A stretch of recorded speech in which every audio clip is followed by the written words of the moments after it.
gives us a greater voice and a stronger voice in the whole global perspective, right? So we're here in the Pacific region, and the climate change affects our islands, and so if we all band together and say the same thing and advocate for the same thing, it just makes us a greater force to be dealt with in the whole either United Nations, international, throughout the whole world, I think.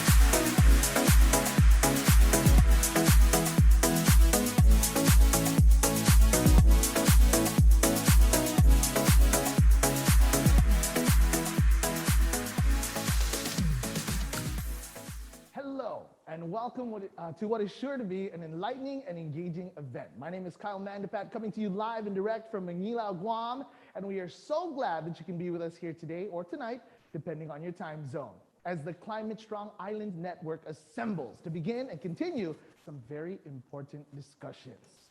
Today's gathering is rooted in awareness and geared towards progress in the areas of disaster preparedness, food security, watershed planning, renewable energies, economic resilience, a sustainable marine economy, and so much more. We would like to acknowledge and welcome attendees from all over the globe, including members of our partner organizations, the Ocean Foundation and the Global Island Partnership. Now remember, this is a gathering, okay? We want you to get involved. We have the chat function fired up and ready for you to drop your names, make connections, share some links throughout this entire event. We're excited for our keynote speaker, the Honorable Lourdes Leon Guerrero, of course, the Governor of Guam. We've got bright spot presentations from our friends in Puerto Rico, as well as in Alaska, and we're gonna have the chance to mix it up a little bit later on with breakout groups too. The 5th Climate Strong Islands Network gathering starts right now. Please welcome CSIN Steering Committee Co-Chair, Austin Shelton. Hafaday. On behalf of my steering committee co-chair, Brenda Torres from Puerto Rico, and the entire steering committee, made up of islanders from around the United States, we welcome you to the 5th Climate Strong Islands Network gathering. Here in Guam, our team at the University of Guam Center for Island Sustainability, Guam Green Growth, Sea Grant, and Guam NSF EPSCoR are honored to be the virtual facilitators of today's event. Now, if you're able to zoom in a bit on your Zoom screen, you might be able to see these cool electric blue ocean waves on my shirt.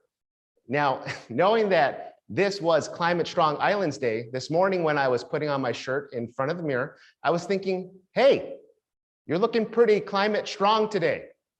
Well, if that wasn't already nerdy enough for you, my mind started wandering a bit.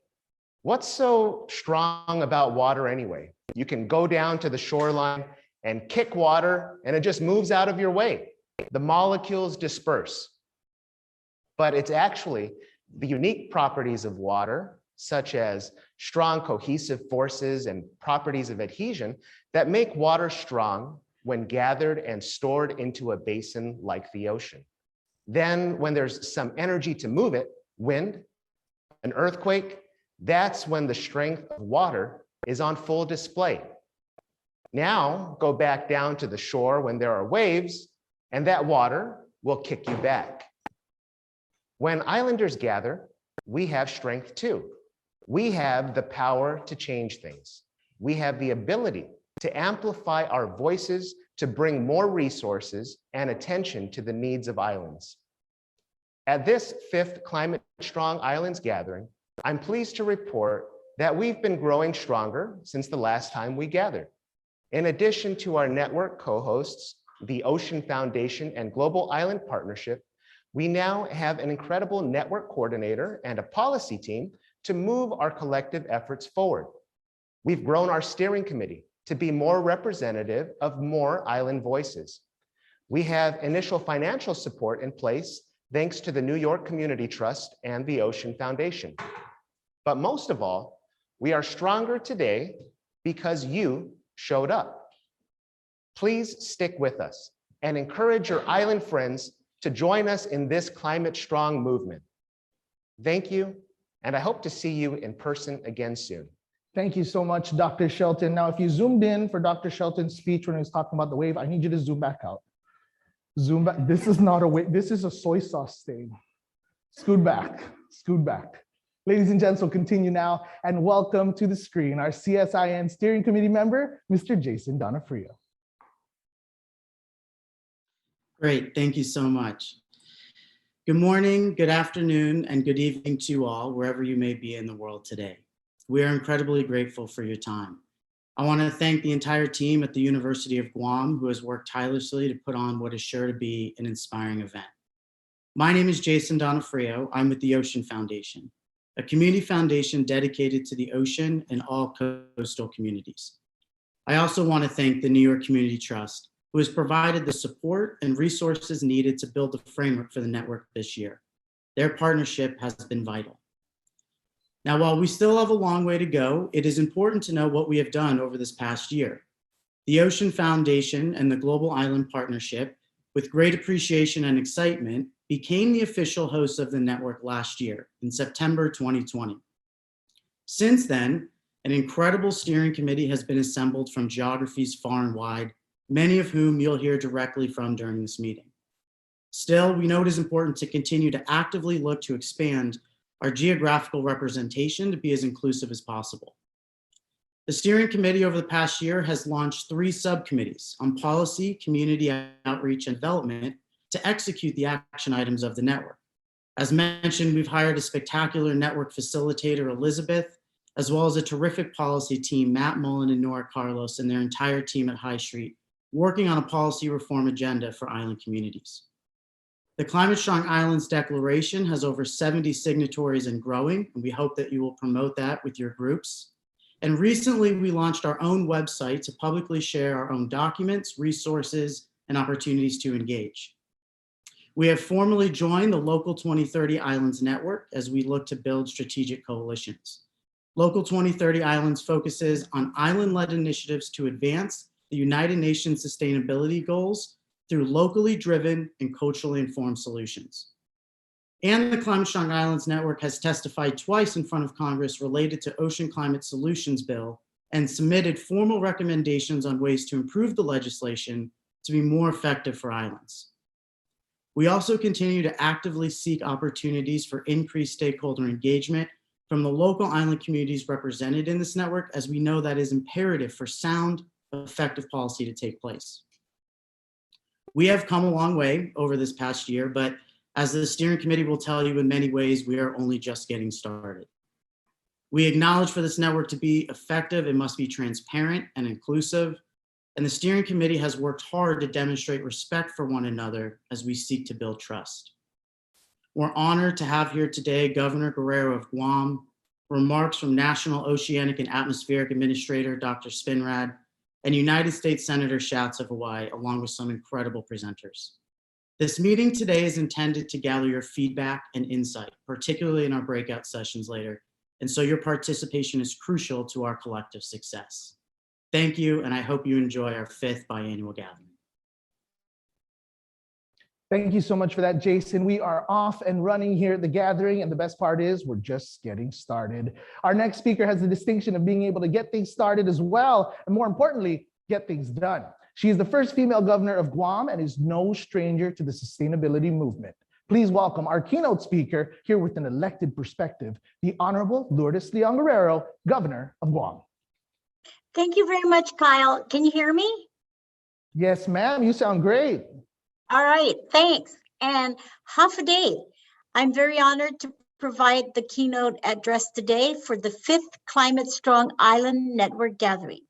It is so encouraging that this essential work of U.S. islands continues to connect across vast oceans to tackle climate change, the biggest challenge of our lifetime and our very existence. Although we are islands far away from each other, the ocean connects us, and together we are strong and we are resilient. Thank you to the Ocean Foundation and the Global Island Partnership for hosting the Climate Strong Islands Network, together with the generous support of the New York Community Trust.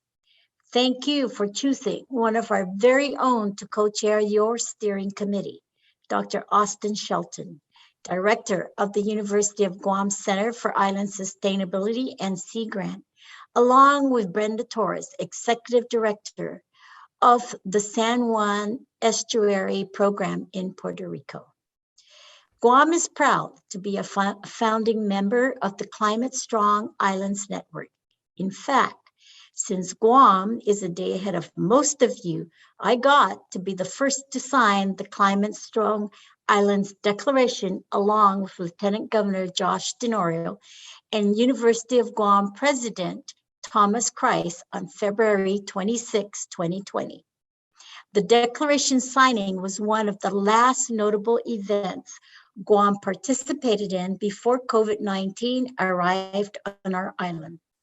These past 19 months have been very trying for all of us, and it is a testament to being climate strong that our collective determination to fight climate change has only intensified during this global pandemic. Climate change did not pause when the COVID-19 pandemic came, so neither could we. Extreme weather events, rising seas, economic disruptions, and health threats created or exacerbated by human-driven climate change are still compounding as they continue to affect our island communities. You know, a lot of people ask me why I am so passionate about sustainability. Why? Well, let's start here. When it is all said and done, we cannot go back for another try. We only have one planet. We cannot trade it in for the newest model with the newest operating system. There is no undo button. That's why this is so important. That's why we need to advocate for better policies and programs to address the challenges we are facing nationally and internationally. That's why we need to work together to implement solutions locally and show future generations that we have not forgotten them before their time even actually begins. As an elected official, my job is to hold true to what is best for the people I represent. I have to think about what decisions are going to give them the best chance to have the lives that they deserve, and we cannot do that alone. That's why networking is so important. Making the connections with the other groups who are trying to do the same all around the world only strengthens our cause and makes sure our message is clear. From Guam, we connect regionally with our partners in the Micronesian Challenge, including the Commonwealth of the Northern Marianas, the Republic of Palau, the Federated States of Micronesia, and the Republic of the Marshall Islands. The Micronesia Challenge brings together experts in critical issues like invasive species, climate change, coral bleaching, fisheries management, watershed management, and community planning. We recently recommitted to the Micronesia Challenge 2030 to take us forward into the next decade. The expanded goals will effectively manage 50% of marine resources and 30% of terrestrial resources by 2030 and amplify our voice for increasing opportunities for sustainable livelihoods. Now we are pleased to connect nationally through the Climate Strong Islands Network. The network of U.S. island entities works across sectors and geographies in the continental U.S. and the nation's island states and territories in the Caribbean and Pacific. Through the network, we'll be able to amplify the collective voice of island communities to drive more resources and attention to U.S. islands. Last month, we were awarded $6 million of FEMA hazard mitigation funds to increase the resilience to the impacts of climate change. This, of course, won't be enough to solve the climate crisis on our island, and I'm sure it's going to take a lot more in your islands too. It is my hope that we can work together through the Climate Strong Islands Network to highlight the disproportionate impacts of climate change to islands and push for environmental justice for our communities. Guam is, of course, very pleased to be working with the islands globally as well. We appreciate our island partners in the Local 2030 Islands Network, Global Island Partnership, and Hawaii Green Growth Local 2030 Hub, who you will hear more from today and in other gatherings. When I was elected governor, I told myself to think with the people and ask the people, and that is why sustainability is one of our administration's top priorities. For our people, there were concerns about affordable energy, preserving our marine habitats, eliminating hunger and poverty, reducing waste, and many more. For many of us living on an island, the challenges presented by climate change and its effects of sustainability are felt all the time. We rely too much on imports and we produce way too much waste. We feel it anytime you go to a grocery store and the item you're looking for is either not there or the long shipping to get stole on the quality of the product. We see it in our bills for the high cost of trash pickup, services, and electricity. During my first year in office, my administration created the Guam Coral Reef Resilience Strategy, Guam Aquaculture Task Force, the Zero Waste Working Group, Climate Change Resiliency Commission, and the Guam Green Growth of G3 Working Group. In 2019, we signed Public Law 35-46, mandating 100% renewable energy by 2045.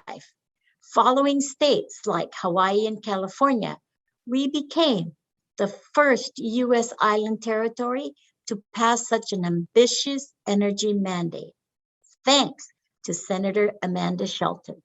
This week, we learned that the UOG Center for Island Sustainability received Department of Interior funding to create the roadmap to achieve 100% renewable target. I'm very proud that my office established the Guam Green Growth Initiative in 2019, together with the University of Guam Center for Island Sustainability. G3 is the most comprehensive public-private partnership ever created to achieve a sustainable future for our island. I appointed over 100 government, business, academic, and community leaders to create and implement the G3 Action Framework. Climate change is an overarching theme throughout the document's hundreds of goals and action items. Right now, we have some high impact G3 implementation projects underway. While we rebuild our tourism industry, we are simultaneously working to diversify our economy and build back better through a green growth recovery. We launched the first 5-month cohort of a workforce development program called the G3 Conservation Corps to prepare our community for the emerging green economy. 12 members are now gaining important skills in agriculture, aquaculture, forestry, island beautification, invasive species removal, and energy efficiency. We recently opened the G3 Community Garden right in the heart of our capital village of Agatna to serve as a beacon of education and production to inspire local food security. We are also making great progress on a new aquaculture program, which will see aquaponic systems rolling out in several villages throughout Guam. We are just about ready to open the doors to the Guam Green Growth Circular Economy Makerspace and Innovation Hub, where local entrepreneurs, artists, and creators will have access to business development programs, tools, and machinery. They'll be able to transform discarded plastic, lumber, and metals into new marketable products using 3D printers, laser cutters, CNC routers, and other tools. We're excited to stimulate new green industries through the Makerspace and Innovative Hub.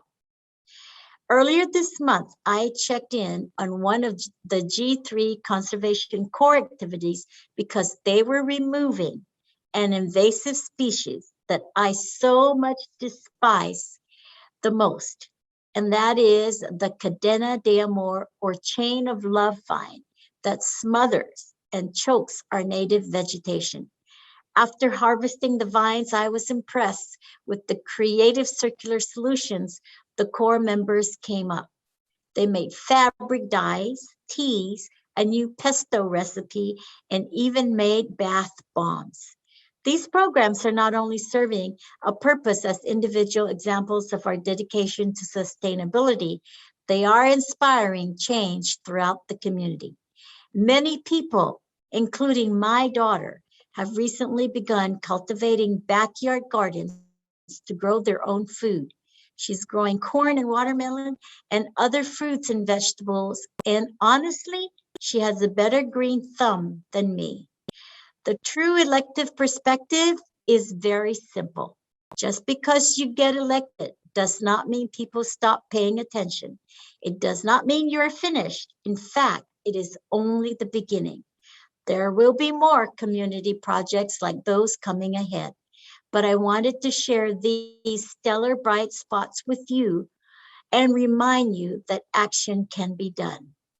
We all still have a long way to go and so much to do, but I am sure that with all of us working together through the Climate Strong Islands Network, our islands can make tremendous progress, especially for the most vulnerable among us.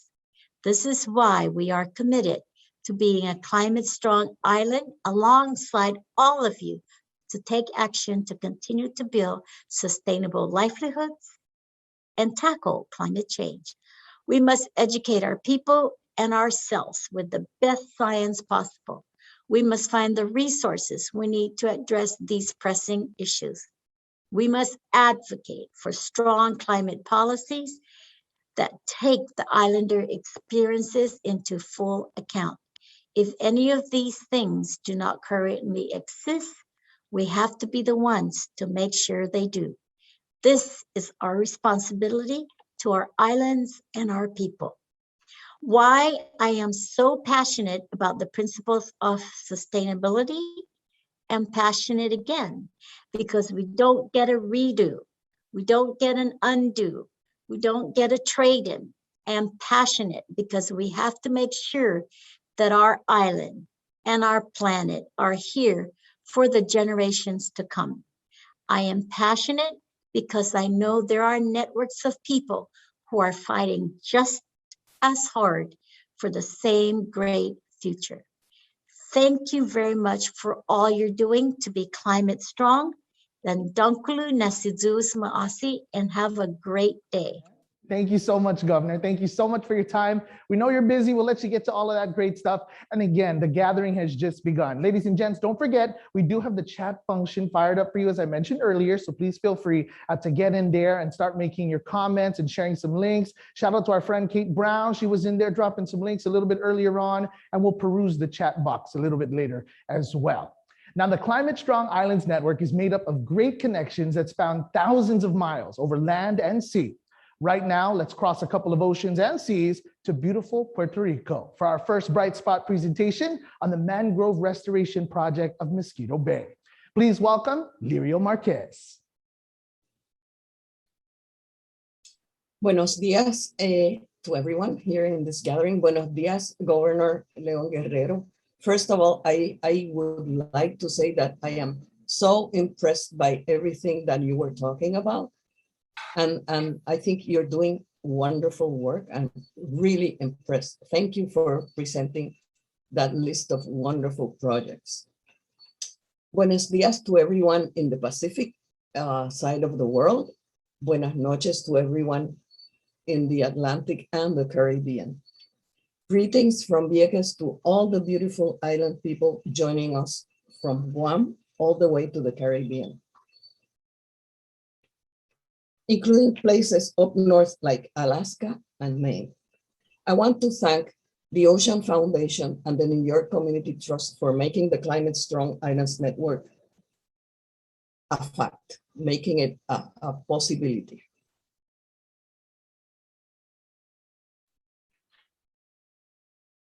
Thank you for loading the first slide. Is everyone seeing the first slide in my presentation? Yes. Okay.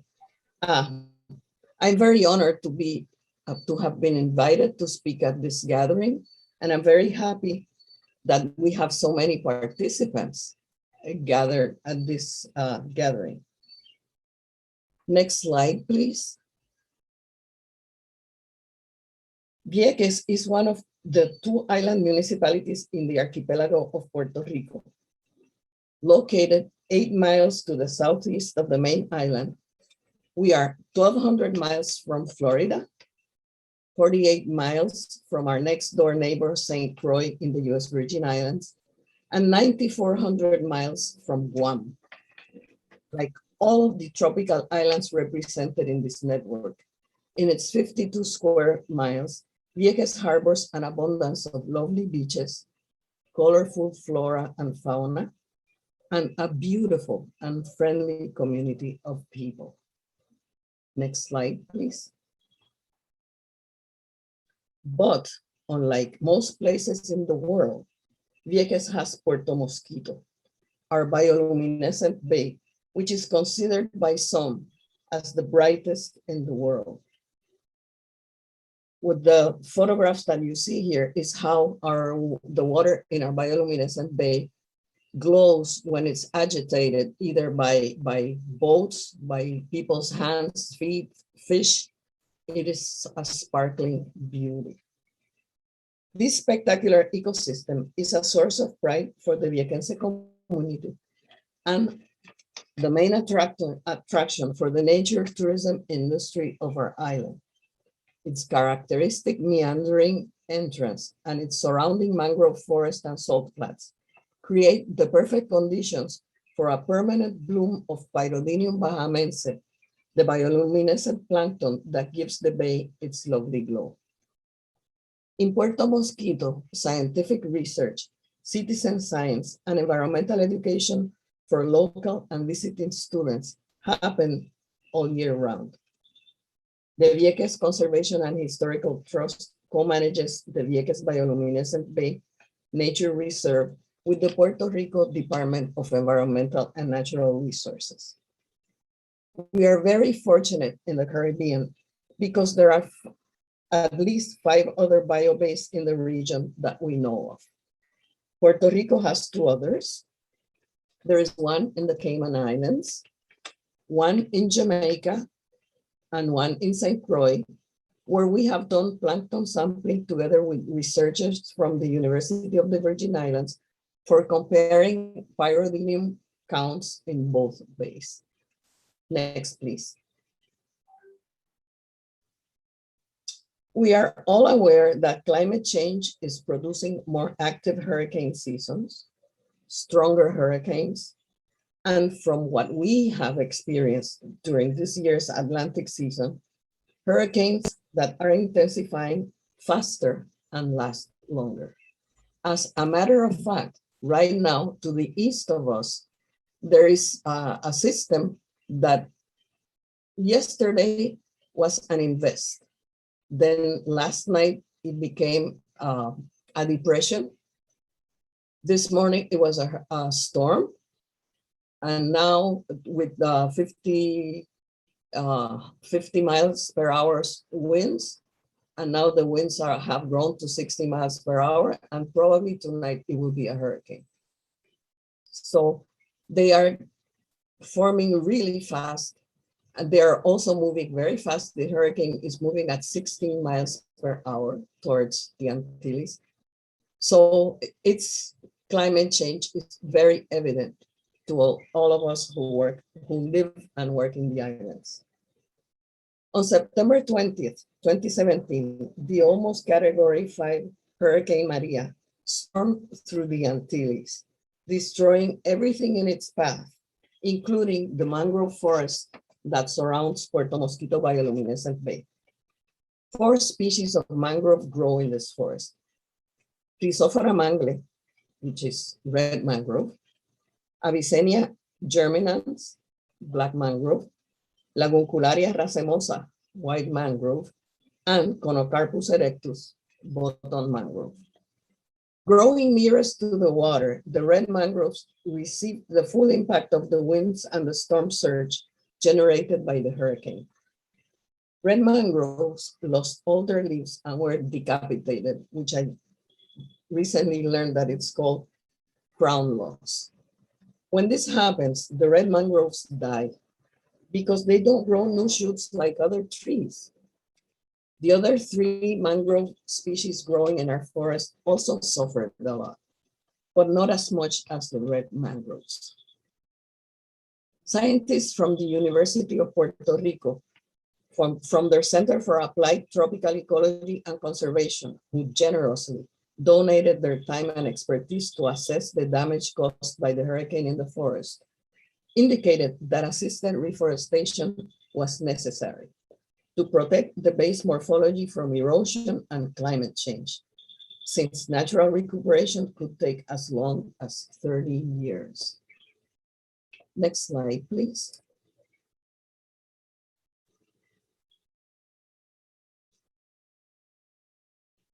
The need to save our biobay, which is Vieques' pride and joy, and a source of income for hundreds of families, gave birth to the VCHT Mangrove Project, which is based on nature-based solutions for this problem. Next slide, please.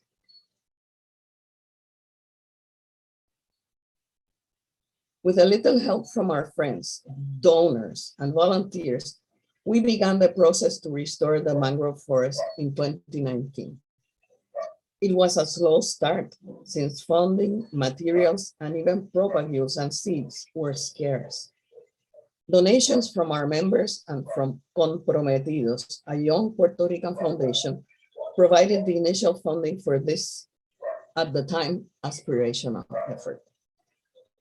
Since then, funders like the Hispanic Federation, 11th Hour, the New York Community Trust, the Ocean Foundation, and Well-Beings, combined with the in-kind support from government agencies, academia, and local businesses, has permitted the project's mangrove component to be developing at a great pace, as you will soon see. As for the seagrass beds restoration component, we are currently doing baseline data collection and analysis, and expect to begin working on that phase of the project next year. Besides the obvious environmental benefits, the mangrove project provides multiple social benefits.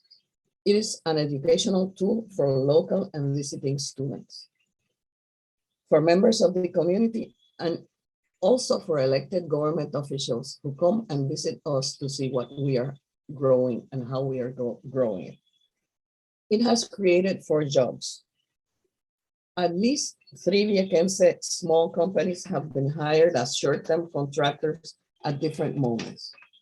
And many of these supplies have been purchased locally, which in a very small island such as ours is an important contribution to the local economy. Next, please. We created a dedicated nursery that runs on photovoltaic power. In this nursery, we are growing red mangrove propagules, germinating bottom mangrove seeds, and growing black and white mangrove seedlings until they all are strong enough to withstand planting in the bay. We grow the red mangroves under inundation conditions and varying degrees of salinity. Black and white mangroves we grow in soil with controlled irrigation from seedlings that we collect from places that are not appropriate or where they will probably not survive because of human activity in the area. We collect bottom mangrove seeds, germinate them, and grow them in the greenhouse until they are ready to be transplanted. It took about a year and a half after the hurricane for mangrove trees in Vieques to begin to produce propagules and seeds. And it takes approximately 6 to 10 months in the nursery for them to be ready to be planted in the forest. Right now, we have in the nursery approximately 2,000 plants at different stages of growth. As you can see in the slides here, it's a beautiful place. And I'm so very proud and happy of what we're doing there. It's a joy to go into the greenhouse in the morning and see all these plants, plantules, propagules, everything growing and everything green and healthy. Next slide, please. The plants are taken to the previously selected planting areas in the bay by boat, kayak, or on foot. Once there, a space is opened with machete or chainsaw so that the plants will be safe from falling debris from decaying dead trees. Every action is documented. Relative humidity, soil conditions, and soil temperature are monitored. Flagging is used to mark locations, and fragile areas are marked with tape to prevent human disturbance. Photos are taken and tagged with GPS, and what was planted during previous visits is monitored and replanted if necessary. Conditions are very, very hot and humid. For several months now, temperatures in Puerto Rico, and especially in Vieques, have been in the high 90s, with over 100 degrees heat index. Who said that working in the tropics was a breeze? This year, the VCHT's extraordinary field team has planted, it's my dream team, has planted over 500 individuals.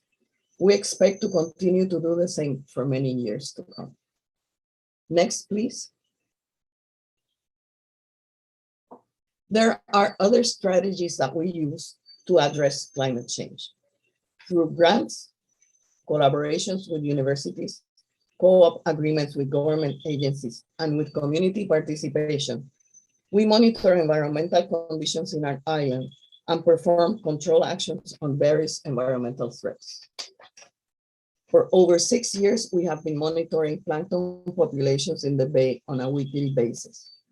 And we monitor nutrient levels in the bay every month. Every week, when we collect the samples for plankton counts, we monitor water quality parameters in the bay. During special environmental education field trips, we monitor freshwater quality with local students. We also educate about invasive species, monitor their numbers, and try to eradicate them. And we conduct underwater and surface coastal cleanups, among other activities. Next, please.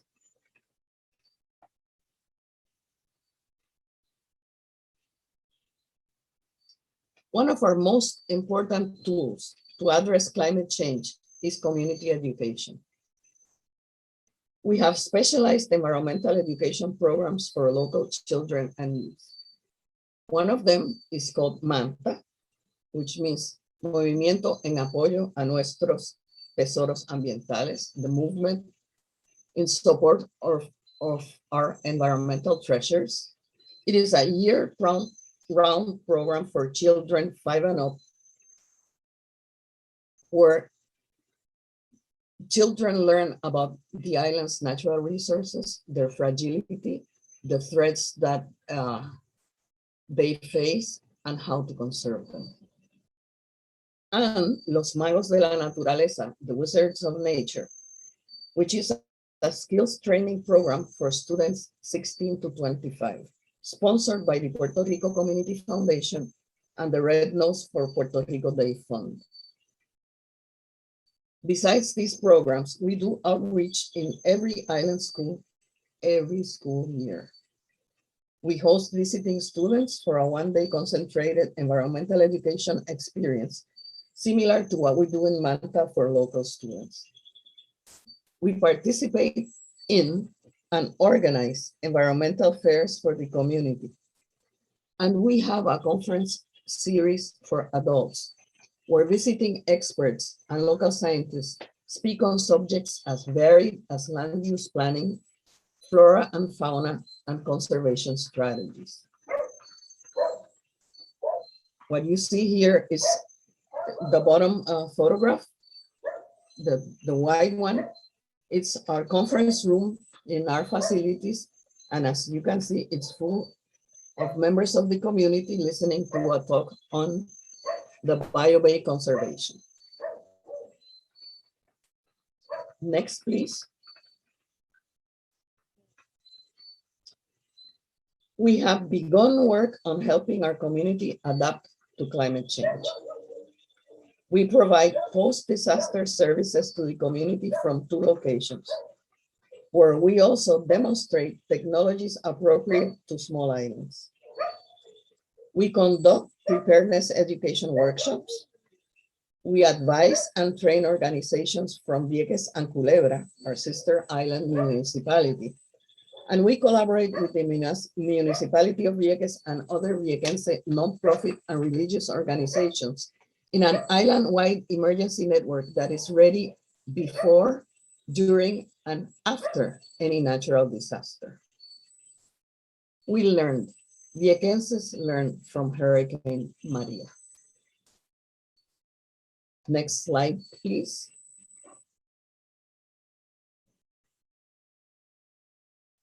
All this, of course, would not have been possible without the support of our donors and friends, the participation of visiting and community volunteers, and the commitment and hard work of DCHT's very dedicated staff, all of whom are Viequense.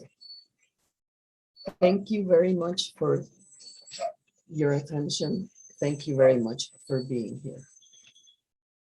Thank you so much, Ms. Marquez, and thank you for all the hard work you guys are putting in. Obviously, you've got the community behind you, which is always great to see. What inspiring progress in Puerto Rico.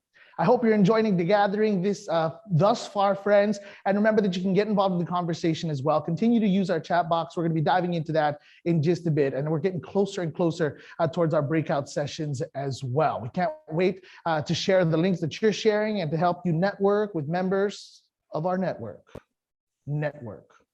Our next bright presentation takes us up north. How north, you may be asking? How about Alaska North? Presenting on the Aleut Community of St. Paul Island, please welcome Lauren Devine and Marissa Merculi.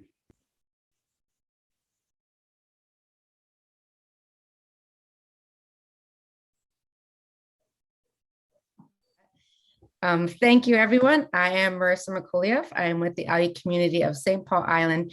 We are a federally recognized tribal government out in the Bering Sea on the Pribilof Islands. I think we're about 5,672 miles from Puerto Rico, but about 700 miles from our mainland of Alaska. So we are way out there. We're about an island. Our population is about 450 people. We've been there for tens of thousands of years, so our history says, right? So we've been out there a very long time. I am a tribal member. I grew up on St. Paul in a commercial halibut fishing family. We also are subsistence users of our northern fur seal, among many other species on the island. I have 3 young boys who are also tribal members. My oldest boy is 14. He just started working on our family commercial halibut boat and also participating in the fur seal harvest. And now I'm an attorney and I help the tribe in that capacity. And if we want to pull up our first slides to give a little.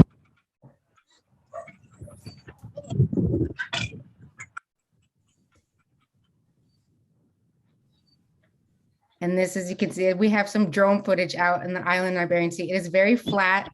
We do not have mountains or trees. We do have regular hurricane force winds, I have to say. And I think we are very grateful we don't have trees because it doesn't quite affect us the same way as those hurricanes do in the tropics. But this is pretty much the view of our entire island. We are very small, very remote, very isolated, but still so many of the same problems that climate change is having on all islands. And I'm not sure if you can hear the fur seals and birds in the video. You can see our location there in the Bering Sea in red off of the coast of Alaska, and our small little community down there in the lower right-hand corner. We are a very, very small community. We just actually got rocked by a tragedy yesterday. And as you can imagine, in a town of 450, it really affects us all. So our work here that Lauren and I are doing on our ecosystem management that you'll hear more about, and us trying to build climate resiliency on the island, it's all tied to who we are as a people, and for us to continue being Aleut people out there in the Bering Sea.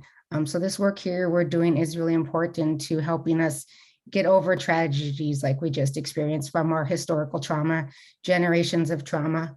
Do you want to flip to the next slide, please? So I think first, starting with our ecosystem, oh, sorry, go back one slide. The Pribilof Islands are about 5 islands. 2 of them are populated, St. Paul and St. George. We are from St. Paul. We have a very diverse ecosystem. We do have endangered, threatened, and vulnerable species. We have species that are endemic to the islands. Some of our biggest species, the stellar sea lion, the sea otter, and the northern fur seal for us is probably our keystone species, because our history is very much tied into the fur seals, and you'll see that later on the slide. So very, very unique ecosystem, very specific to the islands. And as you can see, the top image of this slide is St. George Island, and the bottom one would be St. Paul. Very, very steep bird cliffs, very diverse population of seabirds, 315 bird species on the Pribilof. So we are a very important ecosystem to many, many species. Next slide. Sorry, go back one. I think we missed the slide. Back a couple more. It's going forward, not back. And then one, did we miss it? Okay, there it is. Yeah, this is just to kind of demonstrate how kind of drastic and extreme our climate can get out there in the Bering Sea. Maybe some people know us, probably the most famous from the Deadliest Catch. That is not our people fishing those crab boats, but those crab boats are fishing out in the Bering Sea, and they do come into St. Paul, the port of St. Paul, to offload their crabs. So the crab industry is very big around our island, but I think probably a lot of people know the Pribilofs and St. Paul from the Deadliest Catch on the Discovery Channel. So we like to just highlight because it puts people's mind immediately kind of in place with us as we're talking about the islands. Next slide. So I think, as I said, who we are as a people is very much tied to how we become climate strong, and everything we're doing out there to kind of become climate strong, and everything we do. So I said, we're, 10,000-year-old culture, reliant on the sea. The Pribilof Aleuts, maybe some people probably don't know this part of history. We were forced into 199 years of service to kill fur seals, basically for 2 colonial regimes, first Russia and later the United States. So we are actually the reason that the United States purchased Alaska, and a lot of people don't know that either, is because of the Pribilof fur trade. And the Aleut people were essentially slaves of the government and stayed wards of the federal government up until 1983. Another part of history most people don't know. So we were under federal government management because of the northern fur seal trade happening on the island for hundreds of years. And since then, we at the tribal government, as I said, we're a federally recognized tribe, which means we do have our own sovereignty, and we have a government-to-government relationship with the federal government. But we've been trying to lead the efforts to ensure and strengthen our political sovereignty, economic self-sufficiency, continued cultural practice, our tribal self-determination, self-governance, and the overall health, safety, and welfare of our tribal members. So at the tribal government, we do everything. So this ecosystem management that Lauren's going to talk about in a minute is just one part of everything we're trying to do at the tribal government. We do social services. We have a tribal court. We have disaster planning. We are really trying to do everything for our people on the island to make sure our community stays there and that we have a chance. Next slide. And I'm going to turn it over to Lauren Devine. She is our director of our Ecosystem Conservation Office and has been with our tribal government for, I think, about 10 years now, but I'll let Lauren kind of do more of her intro, and she's going to talk more about what we're doing specifically with our ecosystem management. Lauren? Thank you so much, Marissa. Yes. Hello, Lauren Devine, and I have been for the tribal government of St. Paul Island for 10 years. I've also been in Alaska for just over that amount of time. So I've been with the tribal government for almost as long as I've been in Alaska. I'm from Savannah, Georgia, which is Muskogee Cree and ancestral lands in the lower 48. Alaska is a very different environment for me, but it has really spoken to me and called me to St. Paul, and I am very humbled and honored to get to have been part of the community for going on a decade. My role for the tribal government is in the Ecosystem Conservation Office, which is analogous to a wildlife and environmental department for any state or federal or agency type department. And so we get to wear all of the hats. We do research, we collaborate with others. We also track policy and do advocacy for our tribal members on a variety of things. I really enjoyed hearing the invasive species work, the sampling, all of the environmental type programs that we heard in the last presentation. Those are all operated by our department through the tribal government for St. Paul. And so on this slide, this is just a few things that we get to experience as biologists and scientists, of which I'm calling everyone on St. Paul a biologist and a scientist, because it's an incredible place to go and listen through stories, through experiences, through being taught about the environment, the wildlife, and learn also their relationships, which Marissa mentioned earlier, and I think is very centering of all of our work, is that everything is connected, and it's not just the animals, plants, wildlife, waters, and lands. It is the relationships that people have with those and with each other. Some of the images that you see here are traditional activities. There's actually a young hunter that is teaching a student classroom how to subsistence harvest or traditionally harvest stellar sea lion or kawach. And the middle picture is part of our commercial and subsistence halibut fisheries. It's a family on St. Paul. Many of our boats are run by families, and you heard Marissa excitedly say her oldest son has entered the commercial fishing vessel for their family. You see some of the birds that we have and cliff spaces on St. Paul in one of those lower images, and then just an up close picture of a thick-billed murre, which is one of our subsistence species that's popular for harvesting of eggs. You can see it tucked away there under the foot. This traditional lifestyle of hunting, fishing, harvesting berries, eggs, the fishing economy that we have, it is very much rooted in a way of life that needs to be preserved and is worthy of preserving. And that is everything that we do for the tribe is rooted in that. If we go to the next slide, I wanted to showcase what we spoke about earlier, which is the iconic and kind of one of our cultural foundational species, which is the northern fur seal. St. Paul and St. George together have most of the world's population of northern fur seals. There are small breeding colonies in the Kuril Islands and Commander Islands of Russia, and they expand the species as a range expands to California, as far south as California in the United States. But for breeding, St. Paul holds hundreds of thousands of northern fur seals that come back to the island every year to breed, making the waters around our islands incredibly important for their survival and for their continuity as a species. St. George Island has tens of thousands of fur seals, and that is really just because St. George has more of a cliff and bluff shoreline. So the rocky shorelines that you see here are more plentiful on St. Paul, but we, between the two islands, have hundreds of thousands of fur seals that utilize the waters for foraging and utilize the lands of the islands for breeding and rearing their pups. Because of that, they are a very important species to our communities.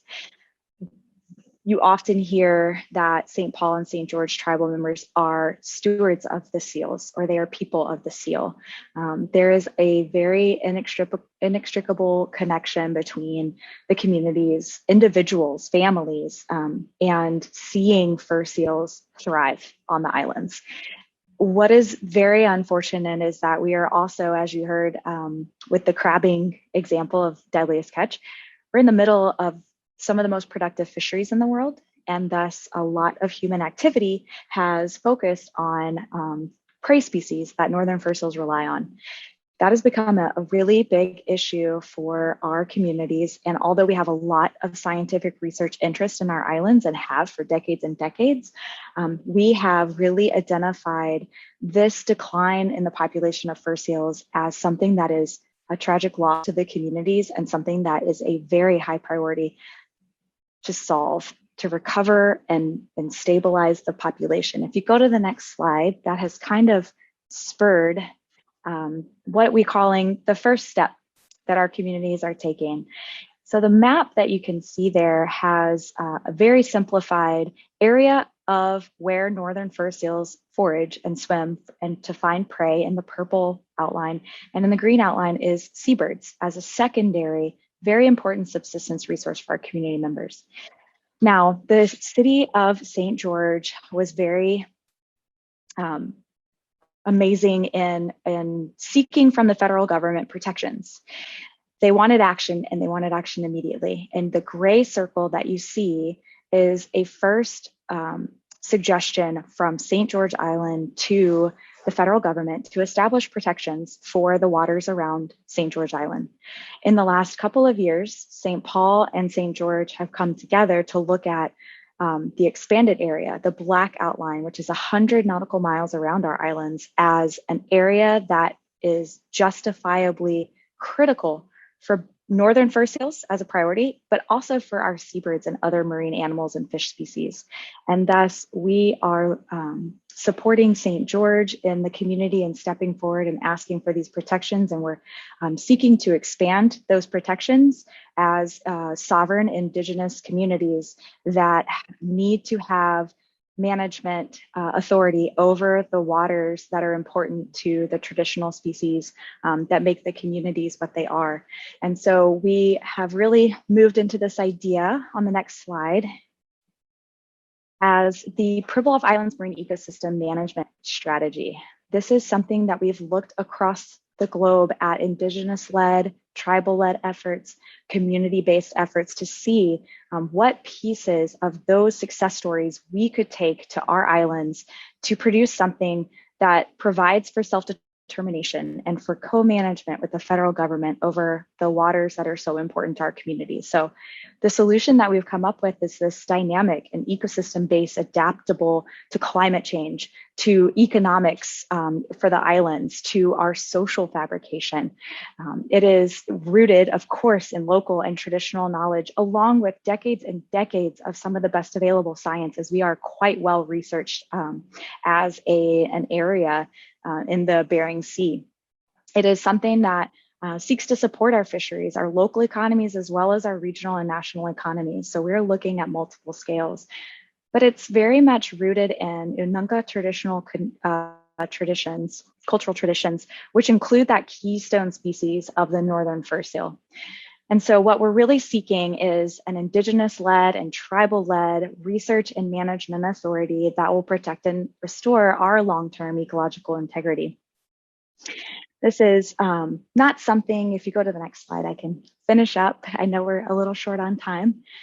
This is not something that has existed exactly the way that we would like to envision it, but we hope that as we move forward and as this becomes a reality for our island, that other indigenous organizations and island communities can use pieces of our efforts as a potential model, as we used previous efforts before us and looked to success stories worldwide in the face of climate change to take this action into our own hands and define how we want to work with the federal government, how we can collectively look at recovery of our very important species, our diverse ecosystem, which is a ecosystem in decline and very much threatened, and our community and culture. And this is well aligned with the work that we already do, our expansive environmental monitoring programs that we run through a network that we created called the Indigenous Sentinels Network, that we are passing the tools along to other communities, other tribes, other First Nations, and in fact, reaching towards our ancestors and descendants from Russia in the Commander and Kamchatka, excuse me, losing my words there. And it really just, we hope can inspire others. This is something that is ongoing and we understand is a short-term step forward that we can take in a very long-term goal of tribal sovereignty and exercising our self-determination as two island communities that are very much linked together and seek a resilient, climate resilient solution for not just our communities, but for the wildlife, the lands and the waters that our communities are rooted in. I think I'll stop there. Marissa, if you have anything else to add. I don't, thank you. No, that was great. Thank you, Lauren. And thank you to the network for this opportunity for us to speak and show all of this. We really appreciate it. Thank you so much, Lauren, Marissa. I think I can speak for myself for sure in saying that, I feel like a lot of our islands and our partners within the network are going to kind of look at everything that you just presented and see a lot of similarities. And I think that we're all very excited to see where the progress moves. We're going to be paying attention and hopefully we can get you back on screen a little bit later on as your work continues. Thank you so much going out to all of our presenters today. I feel both more informed and better yet, more inspired. Now, as we continue through today's gathering, we're ready to go face to face, or in this case, it's actually face to screen, screen to screen, then screen to face. It's now time for our breakout groups. In a few short moments, the breakout rooms will be activated, and there are 6 different moderated rooms that you can choose to join. They're going to be covering various topics. Now, we're going to be talking disaster preparedness. We're going to be talking food security. We're going to be talking watershed planning, renewable energies, economic resilience, and sustainable marine economy. Now, if you are going to be in the main room with us here for whatever reason, don't worry, we got your back with that one as well. So for now, we're going to activate those breakout rooms. Feel free to go forth, engage, discuss, and have some fun. We'll meet you right back here after the session. Don't worry, we had a great day, and it's just the beginning for us. I know that over there in your part, or in your neck of the woods, I should say, things are probably winding down, but I couldn't think of a better way to do so than spending some time with some passionate people. And what better to be passionate about than our future as a planet, right? Welcome back. Come on in as you're getting settled back in here. I know that we had a lot of great conversations going down in the breakout rooms. And I know that throughout morning, I'm sorry, I keep saying morning, throughout the presentation, we've had some great stuff going down in the chat groups as well. As I mentioned earlier, I do want to say thank you to everybody who was posting up some links and really getting behind a lot of our speakers. I saw that the Governor of Guam was hanging out in the chat room for a while, so that was pretty awesome. We had a lot of our friends also throw lots of love to our presenters, Miss Marissa, Miss Lauren, of course, Miss Lirio out there in Puerto Rico. And I think that that's kind of the real, basis of the connectivity that we have access to now. I really love the fact that we can be in the same place, so to speak, without necessarily being in the same hemisphere. So I think it's great. And this is my first time to this gathering, and I look forward to even more. I'm seeing more people coming through on the chat boxes now. Thank you to everybody who joined the food security, Lauren says. Thank you, Lauren, for that. We've got Arturo, rediscovering the importance of food security to island culture identity is so important. I agree. Nora says, thank you to everyone who attended the watershed planning group. Very nice.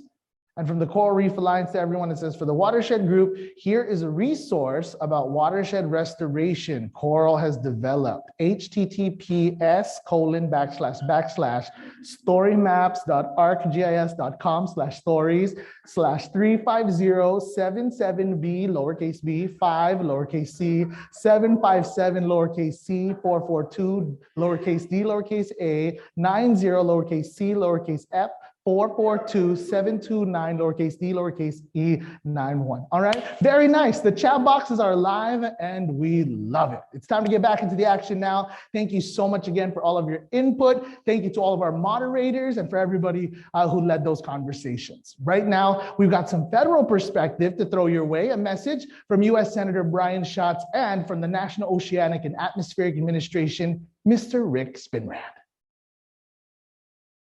Good morning, good afternoon, good evening. It is a real treat for me to participate in this panel today. I'd like to start with a little bit of a personal perspective. Relatively early in my career, I participated in the United States Commission on Ocean Policy, a commission for whom a fundamental tenet was expressed that the United States is an island nation with many island equities. And those island equities are, of course, territories, states, but also many programs. I come to you today as the new administrator of NOAA to also share that we have an abundance of programs and products and services related to climate and climate change that we are eager to share. We have the capacity to do this for a range of products, from coral bleaching events, providing sea inundation maps, severe weather forecasts, as well as the new area associated with applying nature-based solutions to climate change. It's an important aspect of this set of products and services that co-development is critical. We have a lot to learn from our island partners who've been instrumental in sensitizing the world to the need for a global temperature target of about 1.5 degrees centigrade in order to forestall some of the adverse climate impacts. And many of these have been involved in developing innovative climate adaptation solutions for decades. The traditional ecological knowledge that is brought by observers and individuals and communities at a local level can provide broad-scale, real-time, de facto monitoring and detection of change. At NOAA, we support the opportunities to engage with traditional ecological knowledge holders on climate change, adaptation, and mitigation topics. And we've done that for years through a variety of programs like the local early action planning process, the First Stewards conferences, such as the Pacific Risk Management OHANA or PRIMO, and outreach regarding climate science action plans. And in addition, my agency, NOAA, is one of 4 co-managers of the Papahanaumokuakea, a U.S. Marine National Monument that has released historic guidance documents to help federal and state agencies further integrate native Hawaiian culture into all areas of the monument's management. And finally, let me point out that NOAA has been doing this kind of development of climate-related knowledge, products, tools with our partners and island nations for decades. Working with partners around the world, NOAA's been providing global observations to track the pulse of our planet and utilize climate data to provide services to our national and international partners for over 50 years. A classic example is the work that we've done with our partners on the El Nino Southern Oscillation, or ENSO, activities, and some of our earliest work in forecasting climate variability and developing networks and methods for producing and applying this information took place in the Pacific Island regions. So we work closely with experts, for example, at the University of Hawaii and international and regional organizations. We purposely situated our work in Hawaii and started to work within cultural frameworks and recognized cultural sensitivities. There's a long list of these kinds of programs, from the Argo Observation Network to the Rama example in the Indian Ocean.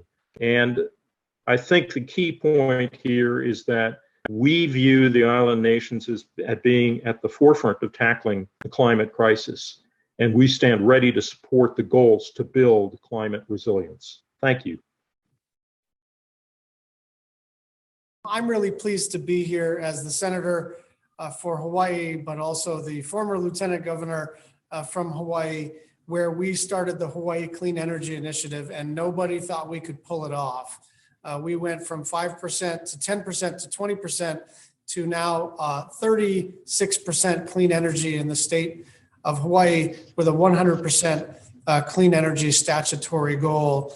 And the reason that that's so important is that when we first started, it was really aspirational to say that we could be a model for the rest of the world, but it has become increasingly true. And the local 2030 Islands Network and the dashboard that they've developed have been done in partnership with state government and the NGOs to try to make sure that whatever we've learned about grid stability, about, as Dr. Spinrad mentioned, integrating native wisdom into our energy policy and land use planning processes, all of the lessons that we've learned, the hard lessons that we've learned as island people, can be replicated across the planet. And so I'm happy to participate in this effort in any way that I can. I'm also pleased that the United States Senate is poised to take big, bold climate action, probably the most significant climate action ever undertaken by the United States government. And so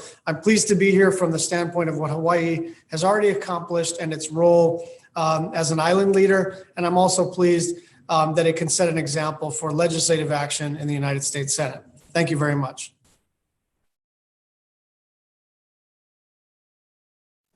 Thank you very much for that, Senator. And of course, all of our great speakers, again, we want to say thank you to you. Here for closing remarks, we've got another great speaker from our CSIN Steering Committee. Ladies and gentlemen, Ms. Brenda Torres. Hi, everyone. I hope you can hear me well. My signal is not so good, but just wanted to say a few remarks regarding tonight's gathering. I think it's very valuable. I really thank Liz, Jason, Arturo, Kate, and Austin for such a wonderful gathering. Thank you so much. You know, we need more assemblies like this one, definitely. I was very moved by Lirio's presentation about coastal resilience through mangrove restoration. It truly demonstrates the Puerto Rican resilience. At the moment, you know, our islands are at the mercy of climate change. The rate of impacts from severe atmospheric events and other associated impacts keeps rising. There is no time for just additional projections. Climate change requires immediate adaptation. The involvement of citizens in this process is also a critical step in the process of adaptation, as well as data gathering and reporting. I applaud the Vieques Conservation and Historical Trust for their consistent leadership and commitment to one of Puerto Rico's most beloved islands municipality. Marisa and Lauren, thank you for inviting us to explore your islands and the indigenous-led work you do to become more climate resilient. The value of the ecosystem services that the islands have to offer are critical ones. The level of urgency is the right one, given the state of crisis our islands are living. Educating decision makers and government officials about the work we all do, and the rest of the members of the Climate Island Strong Network are undertaking to achieve resilience is the most effective way to influence audiences to achieve climate strong island policies. You encouraged me, actually, Marisa and Lauren, to watch the Deadliest Catch, which I haven't watched. So thank you. During the breakout session, I had the opportunity to listen to Marianne Arroyo's experience leading partnerships and Jesse Turner from the International Alliance, who's monitoring the global signals of climate change through ocean acidification observations and the implications of these levels have to the balance of our ecosystem. I encourage you to continue your great work. Thank you so much. And it's my pleasure to serve as co-chair of this great network. Good night. Thank you so much, Ms. Brenda. We'll bring you back one more time to take us home, ladies and gentlemen, also from the steering committee, Mr. Jason Donofrio. Good evening, everyone, and thank you for bearing with us tonight. This group is nothing but resilient, and that includes technological challenges we suffer through as well. But thank you all for sticking with it. Again, your input is incredibly valuable to us. As we wrap up the night, I do have a couple of important things to note and some announcements. The next biannual gathering will be held in the spring of 2022, likely in March, so please be on the lookout for more information. On ways to join one of our policy subcommittees or to engage directly with the steering committee, please let our facilitator, Elizabeth, know. She's going to be sending out follow-up emails to every single person who registered for this meeting. The network also issues a newsletter every quarter, so 4 times a year. So please also be on the lookout for that. It includes real-time updates on the network, events, and additional opportunities to engage. One of the features of our website and social media is to serve as a way to exchange ideas, events, and to build relationships. Our website is climatestrongislands.org, and you can follow us on social media, which we will include our handles in our follow-up emails as well. Now, if your organization has an event you want others in the network to be aware of, please also send those to Elizabeth so we can promote those opportunities in our Climate Strong Islands Network event calendar, which will be sent out via email and housed on our website. I want to thank the steering committee for all of their hard work over this past year and beyond. I have seen firsthand the dedication and contributions they have brought to making this happen. I also, again, want to thank Arturo and the New York Community Trust for their incredible support and partnership. Finally, I want to thank Governor Leon Guerrero, Administrator Spinrad, and Senator Schatz for their inspiring words, Lirio, Marissa, and Lauren for their incredible presentations, and Austin and Brenda for their leadership as our co-chairs. And of course, all of our moderators and participants in our breakout sessions. Your feedback is crucial to moving us forward in the right direction. And last but not least, before I turn it back over, I just want to say a very special thanks to the entire University of Guam's team, as well as our network facilitator, Elizabeth, for putting this whole thing together and for being such thoughtful and terrific partners to us. Thank you. Thank you so much, Jason. It was great working with you, my friend. You have a great night, all right? All right. Well, you know what? We've got so much to get through that we've already got through, but we've got a very, very special hand raised right now. I believe Mr. Arturo wants to chime in. Arturo, hello. Hey, thanks, guys. I just want to say, and thanks for all the shout outs. You know, you don't like have to butter me up. I have recognized the value of this network from the very beginning over the past few years, the potential there, and it was really thrilling to see so many people. I just wanted to say one thing really quickly is that for the first time since the 2000s, I'm going to go to the Conference of the Parties in Glasgow, and I am going to continue to be an island champion there. And there is, I think, an interest and opportunity. Another area of investment that the trust has been making is on the notion of a global registry for fossil fuel development. Because we really need to take what's being planned by the private sector, what's being planned by governments out of the shadows, and make it more transparent so everyone can understand what they're thinking of doing and whether what they're doing is at all consistent with the notion of stabilizing the climate system and protecting the world's island communities, which are on the front lines of what's happening at the moment. And I just want to say to you, Jason, that there's an interest in having some sort of webinar or having conversation about the Fossil Fuel Non-Proliferation Treaty Initiative and that global registry of fossil fuel development. And I would like to work with you and Kate and the other members of the network to see if we can pull together that kind of event before Glasgow. Thank you, sir. Great input. And again, we're looking forward to more updates in terms of the work that happens out there when you do get to Glasgow. And hopefully before you get there, you'll have the opportunity to chat it up with the group as well. That's going to do it, ladies and gentlemen, for the 5th CSIN gathering. Before we leave, I do have a lot more thanks to throw out. Thank you to all of our speakers again and presenters. Thanks to everyone who participated in the chats, breakout rooms, and most especially, thanks to the production team from the University of Guam, Center for Island Sustainability. They're here with us here today, and Guam Green Growth for all the hard work that went into this production. On behalf of everyone here at the Climate Strong Islands Network, I'm Kyle Mandapat. Thank you for joining us. And remember to be strong, be climate strong. Have a great day, everyone, and an awesome tomorrow.